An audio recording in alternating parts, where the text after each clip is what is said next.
बार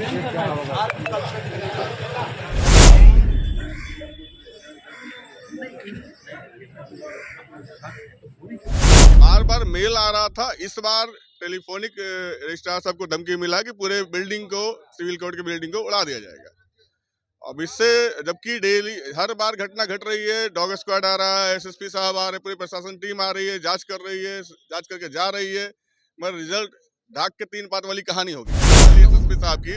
और जिस तरह से वो बात कर रहे हैं, कल का अगर जो न्यूज देखा जाएगा तो उसमें उन्होंने कहा है कि ये सारी जो एक्टिविटीज को देखा जाता है वो हमारी एजेंसी करती है। इट मीन्स कि इनके पास ये भी किसी दूसरे पे डिपेंडेंट है। जब तक वो सामने वाला कोई रिप्लाई नहीं करेगा, ये कुछ नहीं कर पाएंगे। देखिए, अगर एक दिन का माने तो 300 से 400 लोग जेल से रिलीज भी होते हैं, ठीक है। तो 2 दिन की बात करते, कम से कम 500 से 600 लोग जेल से जो निकलते वो नहीं निकलेंगे। क्या नाम है ये है?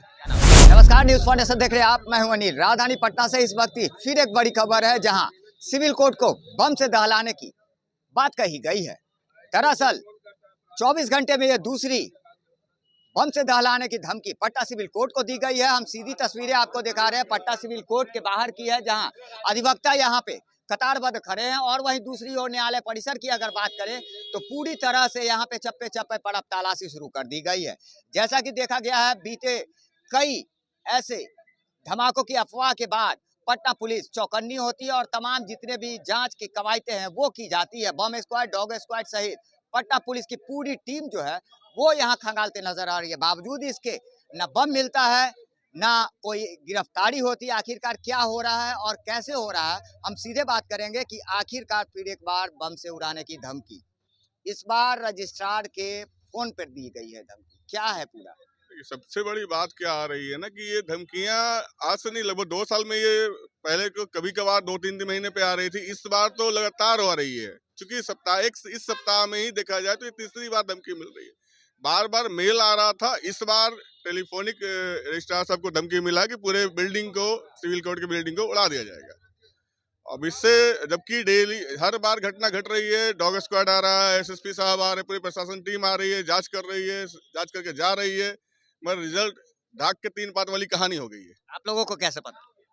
हम लोग का चूंकि ऑलरेडी जो डिस्ट्रिक्ट बार एसोसिएशन का जो ग्रुप होता है वहाँ मैसेज ऑलरेडी आ जाता है कि ऐसी घटनाएं हो रही है, या ऐसे कोई भी न्यूज आता है तो वो ऑलरेडी डिस्प्ले होता है, ताकि हमारे एडवोकेट जो इस बार के हैं उनको मालूम चल सके कि क्या हो रहा है। मेल के जरिए धमकी दी जाती थी। मेल के द्वारा धमकी नहीं आया है। जनरली मेल के द्वारा धमकी आता था, इस बार टेलीफोनिक रजिस्ट्रार साहब को टेलीफोनिक धमकी दिया गया है। तो लगता है कि इस बार जो टेलीफोनिक मैसेज किया गया है या फिर धमकी दी गई है, उस नंबर को ट्रेस करके पकड़ लिया जाएगा। मुझे तो नहीं लग रहा है कि शायद एसएसपी साहब कर पाएंगे, क्योंकि जो स्थिति बनी हुई है नए वाली एसएसपी साहब की, और जिस तरह से वो बात कर रहे हैं, कल का अगर जो न्यूज देखा जाएगा तो उसमें उन्होंने कहा है कि ये सारी जो एक्टिविटीज को देखा जाता है वो हमारी एजेंसी करती है। इट मीन्स कि इनके पास ये भी किसी दूसरे पे डिपेंडेंट है। जब तक वो सामने वाला कोई रिप्लाई नहीं करेगा, ये कुछ नहीं कर पाएंगे। क्या नाम है?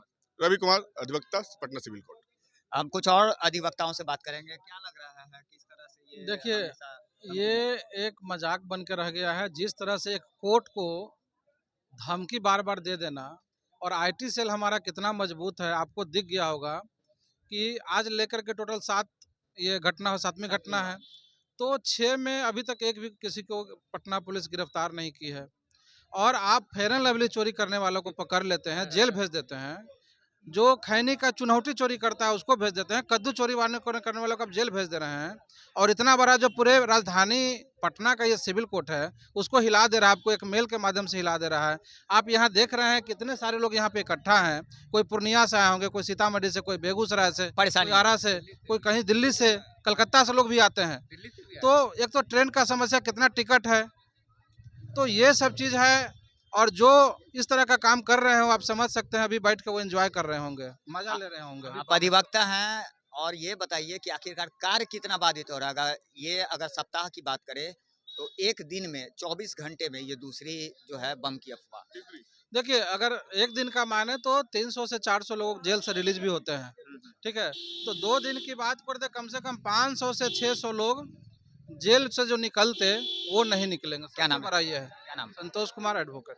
तो आप सीधी तस्वीरें देख सकते हैं किस तरह से यहाँ पर अब डॉग स्क्वाड की टीम कहें या फिर बम स्क्वाड की टीम, वो यहाँ चप्पे चप्पे की तलाशी कर वापस यहाँ से जाती हुई नजर आ रही है। हालांकि अगर देखा जाए तो अभी भी तलाशी जारी है और जो धमकी आई है वो बताया जा रहा है कि रजिस्ट्रार के फोन पर ये धमकी दी गई है। और इस बार अब देखना ये होगा कि आखिरकार पटना पुलिस उस नंबर को ट्रेस कर पाती है, गिरफ्तारी कर पाती है या नहीं। लगातार हमारी छोटी बड़ी खबरों से अपडेट रहने के लिए देखते रहें न्यूज़ 4 नेशन।